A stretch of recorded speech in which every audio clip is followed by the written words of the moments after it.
नमस्कार, मैं हूं आपके साथ साक्षी गुप्ता और हमारी इस खास पेशकश में आपका स्वागत है। राजधानी दिल्ली में कांग्रेस के नए मुख्यालय का उद्घाटन हुआ और जिसके साथ नई सियासत का भी लोकार्पण हो गया।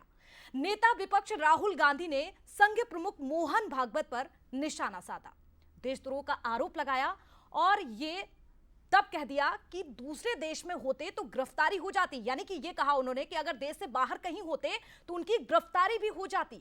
मोहन भागवत ने ऐसा क्या बयान दिया था जो राहुल को ये तक कहना पड़ गया, और क्या एक बार फिर कांग्रेस ने राम मंदिर से जुड़ा मुद्दा उठाकर सेल्फ गोल कर लिया है? इस विषय पर हम चर्चा आज करने वाले हैं, लेकिन उससे पहले देखते हैं इसी से जुड़ी हुई एक report. Because it is stating that the constitution is invalid. It is stating that everything, the fight against the British was invalid, and he has the audacity to say this publicly. In any other country, he would be arrested and tried. मौका था कांग्रेस के नए मुख्यालय इंदिरा भवन के उद्घाटन का। 46 साल बाद कांग्रेस का पता 24 अकबर रोड से बदलकर 9A कोटला रोड हो चुका है, जिसके साथ ही नई सियासत का भी लोकार्पण हो गया। दरअसल नेता विपक्ष राहुल गांधी ने आरएसएस प्रमुख के कमेंट को देश के नागरिकों का अपमान बताया और ये तक कह दिया कि ऐसा बयान देशद्रोह है। पर राहुल गांधी के बयान से पहले आपको आरएसएस प्रमुख मोहन भागवत का वो बयान सुनाते हैं जिस पर राहुल ने कमेंट किया। क्योंकि भारत स्वतंत्र हुआ 15 अगस्त को, तो राजनीतिक स्वतंत्रता हमको मिल गई। हमारा भाग्य निर्धारण करना हमारे हाथ में आ गया। हमने एक संविधान भी बनाया, एक विशिष्ट दृष्टि जो भारत के अपने स्व से निकलती है, उसमें से वो संविधान दिग्दर्शित हुआ। लेकिन उसके जो भाव है उसके अनुसार चला नहीं। 13 जनवरी को एमपी के इंदौर में भागवत ने ये बयान दिया था, जिसे लेकर राहुल गांधी ने संघ प्रमुख पर निशाना साधा। Mohan Bhagwat has the audacity to inform the nation every 2 or 3 days what he thinks about the independent movement, what he thinks about the constitution. In fact, what he has said yesterday is treason, because it is stating that the constitution is invalid. It is stating that everything, the fight against the British was invalid, and he has the audacity to say this publicly. In any other country, he would be arrested and tried. संविधान पर कटे बवाल के बाद ये पहला मौका है जब किसी मुद्दे पर ऐसी सियासत गरमा रही है। अपने भाषण में राहुल गांधी ने ये तक कह दिया कि भागवत किसी दूसरे देश में होते तो अब तक देशद्रोह के केस में गिरफ्तारी हो जाती। जाहिर तौर पर राहुल के इस बयान के बाद बीजेपी के तमाम नेता हमलावर हो गए। छोड़िए राहुल गांधी, क्या क्या किसी क्या उसको बोलो जाके अपने अपनी मेंटल स्टेबिलिटी जरा जाके चेक करे। राहुल गांधी अब किसी को क्या समझाएंगे, उनको खुद समझना चाहिए कि आप जिस प्रकार से सनातन का, हिंदुत्व का, दूसरों का अपमान करते रहते हैं वो असहनीय है।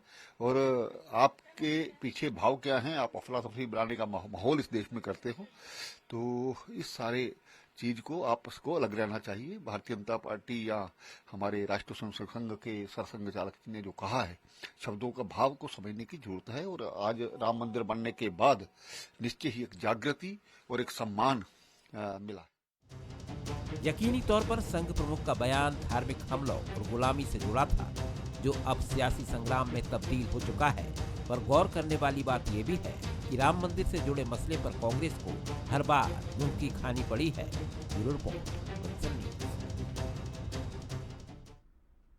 तो देखा आपने इस रिपोर्ट में कि कैसे एक बयान के बाद अब सियासत जो है देखी जा रही है, और इसी पर आज हम चर्चा करने वाले हैं। हमारे साथ मेहमान भी जुड़ेंगे और हमारे साथ न्यूज हेड शरद द्विवेदी भी जुड़ गए हैं, उनसे भी हम चर्चा करेंगे। साथ ही बीजेपी से हमारे साथ खेमचंद्र शर्मा जुड़ गए हैं, आपका बहुत स्वागत है। और इसके साथ ही हमारे साथ शरद उपाध्याय भी जुड़ गए हैं, आपका भी शरद जी बहुत स्वागत है। और सबसे पहले शरद जी, मैं आपसे शुरुआत करना चाहूंगी।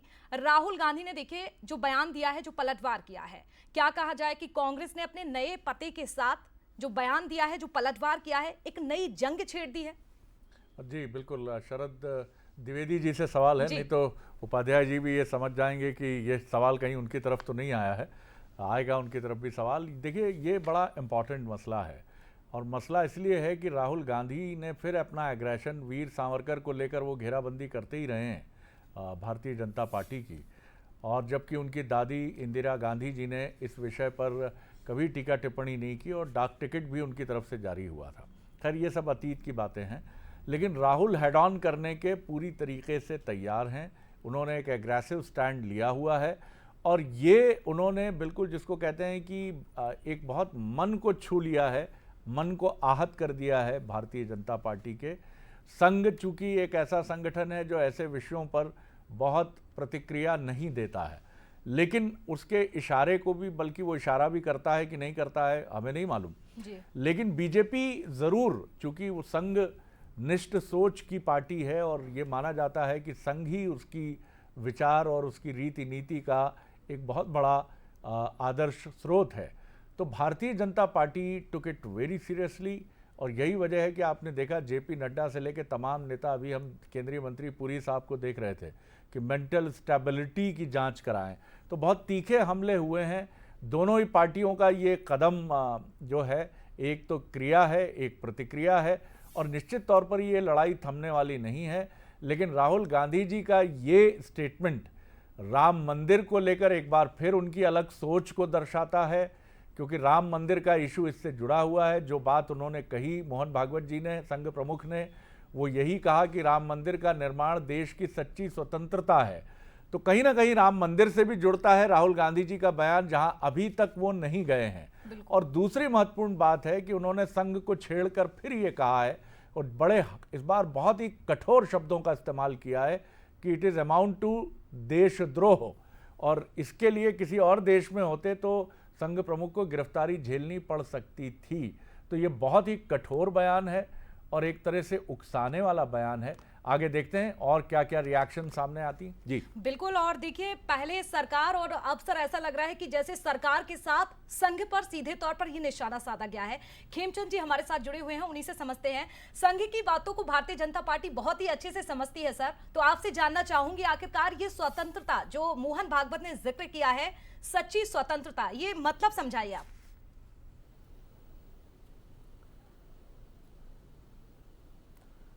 ऑडियो मिल रहा है आपको? खेमचंद्र जी, सवाल मेरा आपसे है।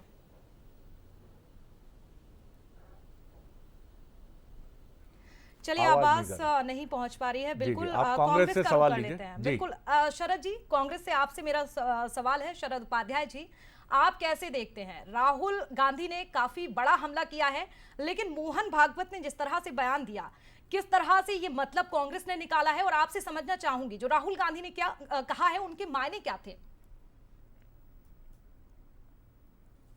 बिल्कुल सही कहा है। जिस तरह से मोहन भागवत जी और आरएसएस के अन्य लोग भी ये बेहूदगी के बयान देते हैं, राहुल जी ने सही तरह से इन लोगों को ललकारा है कि आप इस तरह की बयानबाजी बंद करिए। क्यों नहीं आप इस तरह की बयानबाजी बंद करते हैं? कुछ आप ये मानते हैं उपाध्याय जी, क्या आपकी आपत्ति इसमें क्या है? कांग्रेस की सच्ची स्वतंत्रता शब्द का उन्होंने उपयोग किया है, और उन्होंने जो मायने गिनाए हैं कि उन्होंने ये प्रतीकात्मक रूप से ऐसा कहने की कोशिश की है कि ये गुलामी का प्रतीक था, एक ऐसी गुलामी का जो कहीं ना कहीं सनातन के अनुयायियों को परेशान करती थी। तो आप मानते हैं कि राम मंदिर का निर्माण भारतीय अस्मिता को किसी किस्म की गुलामी से मुक्त नहीं करता है? राम मंदिर के बारे में, मैं राम मंदिर का स्वागत करता हूं, सनातन हूं, हिंदू हूं, लेकिन आप देश के संविधान से, जो देश चल रहा है, देश आजाद होने पर संविधान बना, देश की उस दिन आजादी की नींव रखी गई और संविधान का निर्माण हुआ, हमारा तिरंगा हुआ, लेकिन आप आज कितना बेहूदगी का बयान दे रहे हैं कि आप देश के मंदिर, राम मंदिर के निर्माण उद्घाटन वाले दिन और देश को आजादी की बात कर रहे हैं। कैसी विडंबना इस देश में?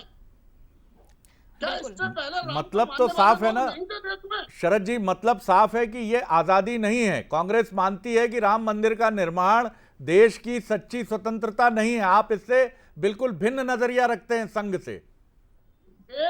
देश हमारे स्वतंत्रता सेनानियों ने पहले ही आजाद करा दिया था।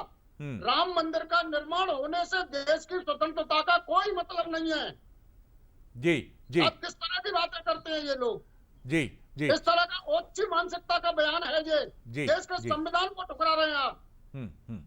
चलिए क्या आप देश चंद्रशेखर के जी भी संविधान हमारे को नहीं साथ जुड़े हुए मानते? हैं। जी बिल्कुल उनका रुख भी कर लेते हैं। चंद्रशेखर जी, अगर आप तक आवाज आ रही हो तो आप बताइएगा। खेमचंद जी। माफ कीजिएगा खेमचंद्र जी, आपसे सवाल है, आप बताइएगा मोहन भागवत ने जो बयान दिया था उसके मायने क्या थे, और अब जो कांग्रेस क्रिया पर प्रतिक्रिया दे रही है, यानी कि राहुल गांधी को भी आपने सुना होगा, उन्होंने कठोर शब्दों का प्रयोग किया है, आप बताइए।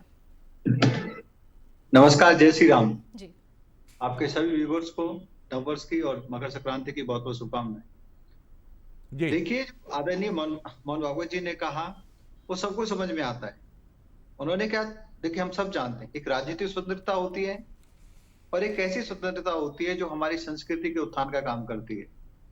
राजनीतिक स्वतंत्रता हमें 1947 में मिली, उन्होंने भी कहा, हम सब जानते हैं, हम सब मानते हैं, हम सब सेलिब्रेट करते हैं।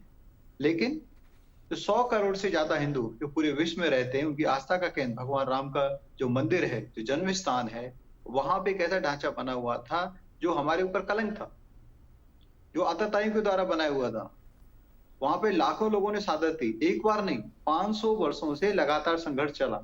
ऐसा नहीं है कि भाई अभी आजादी के बाद या फिर अभी कोर्ट में केस चल रहा है, पहले भी संघर्ष चला, लाखों लोग मारे गए 500 साल के दौरान। और उसके बाद जब भगवान राम का मंदिर बनता है तो ऑब्वियसली ये हमारा सांस्कृतिक रूप से एक तरीके से हमें आजादी मिली। जो कलंक हटा तो आजादी मिली। अब राहुल जी जो लगातार राम विरोधी हैं, लगातार भारतीय संस्कृति के विरोधी हैं, वैसी टिप्पणी करें तो उसमें बहुत ज्यादा हमें सोचने की जरूरत नहीं है, क्योंकि सोच ही ऐसी है। वो हिंदू विरोधी है, सनातन विरोधी है, जब चुनाव आता है तो चुनावी हिंदू जरूर बन जाते हैं, चुनाव के लिए मंदिर जरूर चले जाते हैं, लेकिन वो दिल से सनातनी नहीं है, इसीलिए अभद्र टिप्पणी कर रहे हैं। जब आदरणीय मोहन भागवत जी ने साफ साफ कहा कि सांस्कृतिक रूप से और पॉलिटिकल रूप से दो चीज को उन्होंने डिफरेंशिएट कर दिया, तो राहुल गांधी जी बेतुकी की टिप्पणी कर रहे हैं। और मैं पूछना चाहता हूं राहुल गांधी जी, आपने किस हक से अमेरिका में, चलिए हम जवाब लेते हैं। कुछ आपके काउंटर पार्ट जो हैं शरद उपाध्याय जी कुछ कहना भी चाह रहे हैं।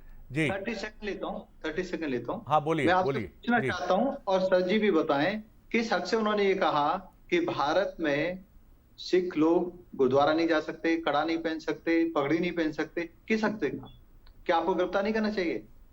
क्या आपने वो जो कमिट किया वो खालिस्तानियों को सपोर्ट करने के लिए नहीं किया था, और आपको सपोर्ट भी खालिस्तानियों ने किया?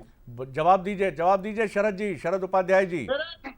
मेरे भाई खेमचंद शर्मा जी कह रहे हैं देश की आजादी मंदिर निर्माण से देश की आजादी हो जाती है। यदि हमारा देश पहले आजाद ना हुआ होता शरद जी, तो एक चाय बेचने वाला कुतर्क मत करो, प्रधानमंत्री नहीं होता। कुतर्क मत करो। जिसकी- दो चीज हैं, जिसकी माँ मैंने भी बर्तनों- कहा, जिसकी आदरणीय माँ मोहन घरों- भागवत जी घरों ने में भी बर्तन कहा, मांजती हो, राजनीतिक लेकिन आजादी संविधान के अनुसार 1947 में मिली। प्रधानमंत्री नहीं बन जाता। सांस्कृतिक रूप से जो हमारे ऊपर कलंक लगा हुआ था बाबरी मस्जिद ढांचे का, वो कलंक हटा तो हमें सांस्कृतिक रूप से जो आजादी है वो भगवान राम के मंदिर के बनने के बाद मिली। ये सब एक्सेप्ट करते हैं, पूरा मध्य प्रदेश एक्सेप्ट करता है, पूरा देश एक्सेप्ट करता है। आप दो चीजों को मिक्स कर रहे हैं। आप मेरे सवाल का ये जवाब दो कि राहुल गांधी ने किस हक से ये बोला अमेरिका में कि सिख लोग। चलिए एक सवाल लेके मैं आता हूं, आप दोनों के ही सामने है ये सवाल। पहले शरद उपाध्याय जी की तरफ मैं आ रहा हूं। शरद जी, हमारे अमर शहीद आजम भगत सिंह ने अपने पत्रों में ये कहा कि जो आज़ादी मिलेगी भारत को, तब तो आज़ादी मिली नहीं थी, वो तो फांसी के फंदे पर काफ़ी पहले झूल गए। उन्होंने लिखा कि आज़ादी सही मायनों में सफलता की तरफ नहीं बढ़ेगी, ये उनका नज़रिया है। उस पर हमने कभी टीका टिप्पणी नहीं, क्योंकि शहीद आज़म हैं, उनके व्यूज़ हैं। उन्होंने ये भी कहा कि गोरे अंग्रेज़ जाएंगे लेकिन काले अंग्रेज़ आ जाएंगे, यानी वो आप समझते हैं वो एक अलग सोच, वामपंथी सोच थी उनकी, ऐसा माना जाता है। और उन्होंने ये टिप्पणी की। क्या इस देश में अपनी राय रखने का, अपनी बात कहने का अधिकार नहीं है, और उसको हम राजनीतिक टिप्पणी या हम ये मान लें कि असली आज़ादी यही है? क्या कांग्रेस ये मान रही है? जी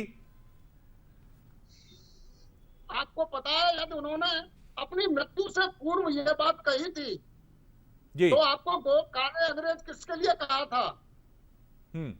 जी ये उस समय संघ के रूप में जो आज संघ वाले जो बयान दे रहे हैं देश की आजादी में, वो देश की आजादी के साथ नहीं थे।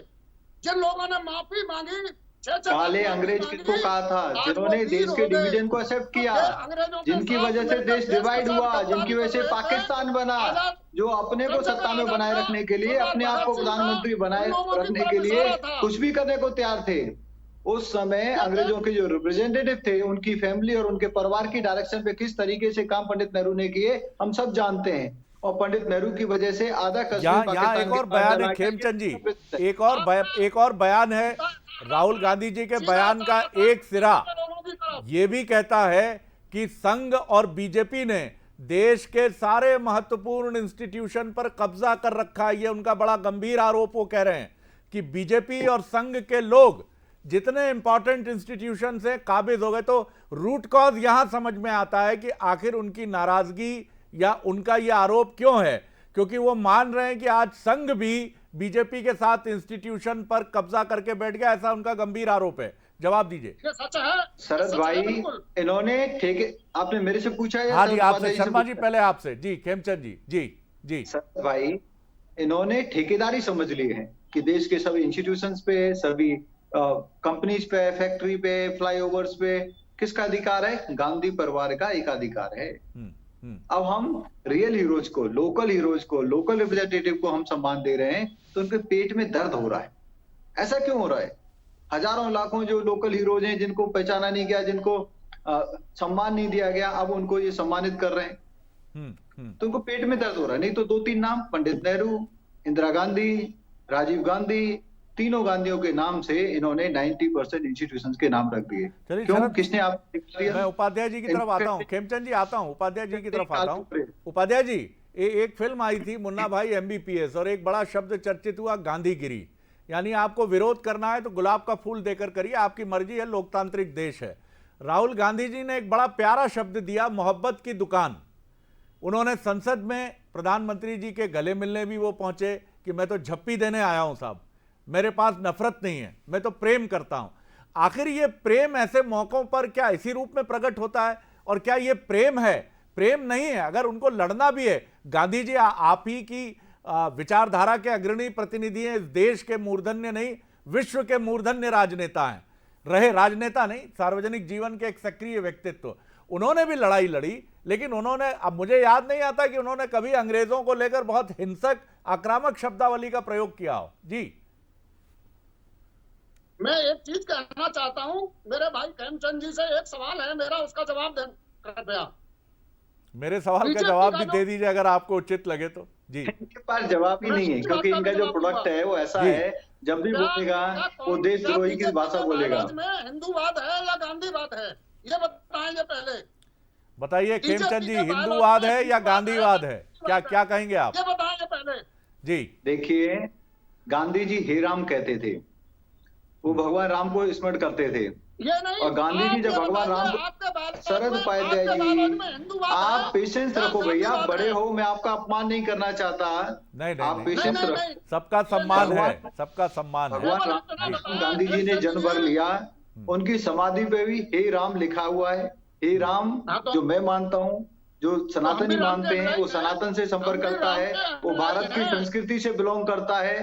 तो गांधीवाद में और हिंदूवाद में कोई फर्क नहीं है। हिंदूवाद सबको स्वीकार करता है, सबको शरण देता है, सबको फलने फूलने का मौका देता है, वो भारत ने दिया है, हमारी संस्कृति ने दिया है।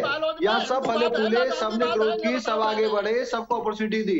लेकिन मैं सवाल नहीं खड़ा कर रहा हूं, मैं सिर्फ एक सोच आप सबके सामने रख रहा हूं। मैं सोच रहा था अभी आपकी बात सुनकर कि अगर महात्मा गांधी 2025 में होते तो क्या वो राम मंदिर बनने पर राम मंदिर जाते कि नहीं जाते? मैं आप दोनों की तरफ ये सवाल नहीं उछाल रहा हूं, क्योंकि ये फिर राजनीति में इतने बड़े विषय को नहीं जाना चाहिए। लेकिन शरद जी, उपाध्याय जी, ये विषय तो है कि कम से कम आपकी नाराजगी संघ से है, बिल्कुल होनी चाहिए। विचारधारा जन्य विरोध है, आपका विरोध बीजेपी से है, बिल्कुल होना चाहिए। आप उससे इंच मात्र भी इधर उधर मत होइए। प्रभु श्री राम के दरबार में तो आपके बड़े नेता क्यों नहीं गए अभी तक? जी, कौन कहता है कि राहुल गांधी दर्शन करने नहीं गए? आपने देखा होगा, अभी 2 साल पहले राम अयोध्या गए थे और हनुमान मंदिर के दर्शन करके आए थे।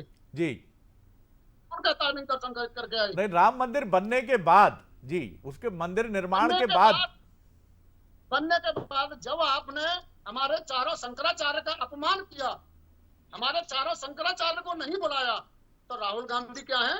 आप अपने को सनातनी कहते हो, आप सनातनी हो ही नहीं। जो शंकराचार्य का अपमान करे वो सनातनी और हिंदू हो ही नहीं सकता। आपने चारों शंकराचार्य को निमंत्रण नहीं दिया। जी बिल्कुल लेकिन देखिए शरद जी, राष्ट्र विरोधी ये बयान कहा गया, जबकि राहुल गांधी की अगर बात करते हैं तो राहुल गांधी ने भी कई ऐसे बयान दिए हैं कि विवादों की पोटली अपने साथ लेकर आए जब वो विदेशों में गए हैं। हालांकि मोहन भागवत ने जो बयान दिया है, उन्होंने कहा है कि सच्ची स्वतंत्रता, लेकिन ये पता नहीं कैसे कि राष्ट्र विरोधी इसे कहा जा रहा है। राष्ट्र विरोधी बयान है ये। जब हमारा संविधान का निर्माण हो गया, संविधान के अनुसार अपने को चाय बेचने लेकिन सर उन्होंने ये नहीं कहा ना कि 1947 में जो आजादी मिली थी वो स्वतंत्रता नहीं है, इसका जिक्र तो उन्होंने किया नहीं। उन्होंने तो ये कहा है कि ये सच्ची स्वतंत्रता है। सच्ची स्वतंत्रता तो उसी दिन आ गई जिस दिन चाय बेचने वाला बच्चा प्रधानमंत्री हो गया और एक घरों में बर्तन मांजने वाली महिला का बेटा प्रधानमंत्री हो गया। हम सच्चे स्वतंत्र थे, तब हमारा देश आजाद हुआ और आजादी में एक चाय बेचने वाला प्रधानमंत्री बना। हमारे देश के संविधान के अनुसार ही तो बना, और ये संविधान को मानते नहीं है। ये तो संविधान की प्रतियां जलाने वाले किसने कहा संविधान को नहीं मानते? संविधान को सस्पेंड करने वाली तो कांग्रेस थी। संविधान को सस्पेंड करने वाली कांग्रेस थी। महत्वपूर्ण बात यही है, महत्वपूर्ण बात यही है। भारतीय जनता पार्टी ने तो ऐसा नहीं किया। भारतीय जनता पार्टी ने एम्पावरमेंट किया। सबसे ज्यादा संविधान में बदलाव करने वाली कांग्रेस थी, हम लोगों ने नहीं किया। हम लोग एम्पावरमेंट कर रहे हैं, हम लोग आगे बढ़ाने का काम कर रहे हैं। आप लोगों ने अपने पर्सनल फायदे के लिए चेंजेस किए। आप लोगों ने पर्सनल फायदे के लिए, परिवार के फायदे के लिए चेंजेस किए, और एक परिवार को बचाने के लिए आप लोगों ने इमरजेंसी लगा दी। साक्षी एक बात कहना चाहूंगा मैं, एक बात महत्वपूर्ण बात कहना चाहूंगा। वक्त भी शायद आप बता रही हैं कि इजाजत नहीं दे रहा है। महत्वपूर्ण बात यह है कि ऐसा लगता है इस पूरे मसले को नट शेल में अगर हम एनालाइज करने की कोशिश करें कि हिंदुत्व के मुद्दे पर कांग्रेस ने तय कर लिया है कि वो एक अलग स्टैंड नहीं, मुझे लगता है जो उसका स्टैंड है वो उसके साथ सामने आ रही है, और वो अपने वोट बैंक की तरफ जा रही है। उसको ये मालूम है कि देश का उत्तर भारत की पट्टी का जो मध्यम वर्गीय तबका है, जो सवर्ण तबका है, वो उसको उतना बड़ा नुकसान नहीं। जी शरद जी बोल लीजिए आप, फिर मैं बोलता हूँ। 10 सेकंड, बहुत समय कम है। हिंदू हित की बात करेगा वही देश पर राज करेगा, हम इस बात को मानते हैं। तो राहुल गांधी हमेशा हिंदू हित की बात करते हैं। राहुल गांधी ने कभी भी अजमेर में चादर नहीं भेजी। कौन से हिंदू हित की बात करते हैं? हिंदू हित की कौन बात से हिंदू हित की बात करते हैं? चलिए बिल्कुल, समय बहुत कम है और बात निकली है तो दूर तक जाएगी ही, यानी कि विवाद तो होगा ही। ये विवाद होगा और आगे ये लड़ाई और तीखी और तेज होगी। लेकिन राहुल गांधी जिस तरह से संघ पर हमला करने की रणनीति को लेकर आगे बढ़ रहे हैं, वो पीछे हटने वाले नहीं। साक्षी बिल्कुल, और सरकार और संघ से अब सीधा ये संग्राम शुरू हो गया है राहुल गांधी के नए पते के साथ, यानी कि कांग्रेस के नए पते के साथ। आप सभी का जुड़ने के लिए बहुत शुक्रिया, समय देने के लिए, चर्चा करने के लिए। खेमचंद्र जी आपका भी, शरद उपाध्याय जी आपका भी, और शरद जी आपका भी बहुत शुक्रिया।